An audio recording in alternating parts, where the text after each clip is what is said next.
Hello guys, magandang gabi po. Bumili kasi ako ng Red Magic, tapos Red Magic 11 Pro.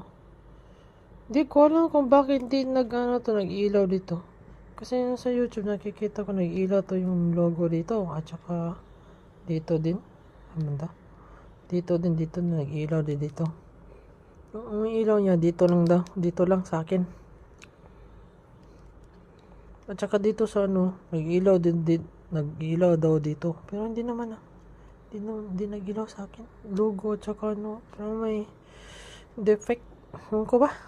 O sa settings ba? So, tinignan ko dito sa settings. Wala naman. Wala ng RGB. Ito yung kulay lang. Walang RGB. Ano ko ba? Nangyari settings ko. Yung iba kasi may RGB. Help naman mga guys. Ito lang yung ilaw ko. Ito lang oh. Thank you.